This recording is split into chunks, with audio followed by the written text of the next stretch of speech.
Viens voir, ça me revient maintenant. L'avion, il est aux couleurs exactes de la machine que pilotait un jeune garçon qui s'appelait Monsieur Mardi. C'est les aventures de Jacot de Saint-Phal. Jacot de Saint-Phal, qui a fait ensuite une fabuleuse carrière à Air France, commandant de bord. Jacot de Saint-Phal, il avait menti en s'engageant. Il avait dit qu'il avait 22 ans alors qu'il en avait 19. Et il avait dit, parce que personne ne pouvait contrôler, il avait dit qu'il avait volé sur avion de chasse au seul pilote black de l'armée française à l'époque, qui en fait était un Antillais. Oui, ça reviendra. Et donc, mais qui lui était un pilote. Il lui dit, l'autre qui lui dit, ça va pas, tu fais la gueule ou quoi? Il dit, bah je fais la gueule parce qu'en fait j'ai bluffé, tout ça, j'ai jamais volé sur avion de chasse. Et l'autre qui lui dit, bah écoute, on va essayer de corriger ça. Comme le lendemain matin, il devait faire son premier vol, Jacot de Saint-Phal sur avion de chasse, et ben, il y a son pote de chambrée qui lui a fait une simulation, on va dire, simplement par le discours. Il lui a dit, tu vas monter dans l'avion et ça va se passer comme ça. Et il a passé la moitié de la nuit à lui raconter ce qui allait se passer. Et l'autre, petit à petit, il s'est imbibé de tout ça, et quand il est monté dans l'avion le lendemain, ben, ça s'est passé exactement comme l'autre le lui avait raconté. Et donc, ils ont eu leur petit secret à eux deux, parce que, évidemment, personne n'est allé le raconter. Esto no puede ser, llevo grabadas 10 horas. Et les choses se sont compliquées lorsque, un mois après, mon petit Jacot de Saint-Phal, qui avait du 40, ont livré la bataille d'Angleterre. C'est la seule. De pilotes français avaient quand même essayé de traverser, aller de l'autre côté. Bon, certains Charles de Gaulle étaient allés de Bordeaux jusqu'en Angleterre à bord d'un avion de transport. Et ainsi donc, bon, les choses s'étaient plus ou moins organisées dans la détresse, le désespoir et le chaos. Mais de l'autre côté de la Manche, la Royal Air Force, de son escadrille, ne manque pas d'essence pour leur petite voiture, alors qu'il y avait des rationnements d'essence en début de la guerre. Il avait simplement acheté la station-service qui se trouvait de l'autre côté de la route de l'aérodrome. Comme ça, les pilotes de ce squadron voir sous les ailes du Spit, sous les ailes camouflées du Spit, avec les cocardes anglaises, c'était de voir la campagne anglaise qui glissait dessous. Et la campagne anglaise, c'est le seul avion qui a eu cette espèce de distinction un peu extraordinaire.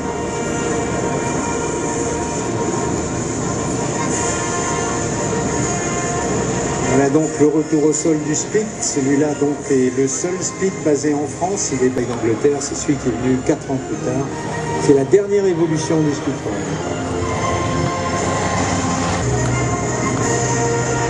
Le Spit remet les gaz alors que s'approche, il arrive dans notre ciel.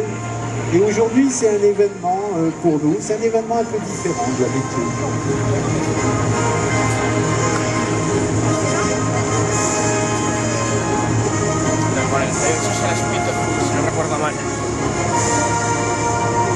Ce coup-ci, il est un peu plus lent, le Christophe. C'est vrai qu'il n'y a pas de vent, hein. Il est même avec une légère composante vent arrière. Et voici qu'arrive donc le Boeing B-17 Forteresse volante, le B-70 Triumph Fortress.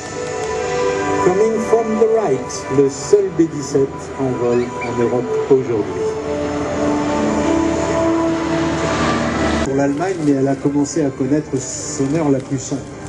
Parce que des avions comme ça, par centaines et par centaines, chaque jour où le temps était beau, venaient au-dessus de l'Allemagne. Alors il y avait les B-17, puis aussi les B-24, les Liberator, et aussi les B-25 plus petits, comme le Mitchell, qu'on a vu tout à l'heure. Dans chacun de ces B-17, il y avait un équipage d'une dizaine de jeunes gens. C'est des machines qui pratiquaient principalement le bombardement à haute altitude. Haute altitude, ça veut dire quoi? Ça veut dire que quand vous allez monter dans un Airbus 320 la semaine prochaine ou dans un mois, dans votre avion de ligne préféré, vous êtes en altitude et vous dites, tiens, et s'ils ont, vous savez, qu'ils sont tellement chicoses quand on fait de la voiture de sport, le blouson avec la moumoute et tout ça, mais eux, ils en avaient vraiment besoin. Ils avaient même des combinaisons chauffantes qui branchaient dans des prises de courant.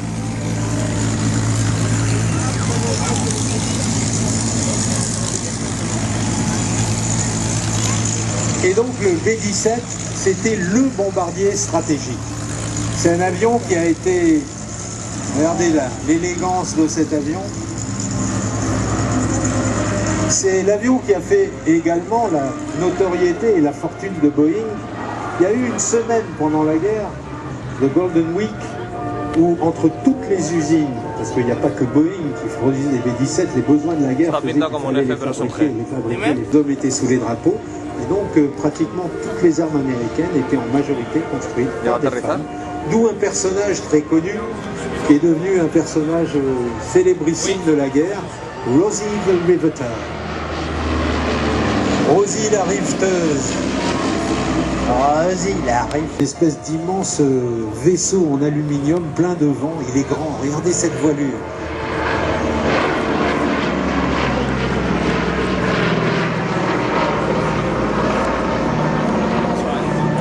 Quatre moteurs de 1200 chevaux chacun. Et de nouveau, rappelez-vous, les chefs de bord là-dessus. Le vieux de l'équipage, le commandant, il avait au moins 23 ans et au moins 400 heures de vol. Et encore, il y en a qui ont dû voler dessus avec moins que ça. Et dans les membres d'équipage de B-17, il y en a un qui a écrit l'histoire et qui est 5 ans au moins.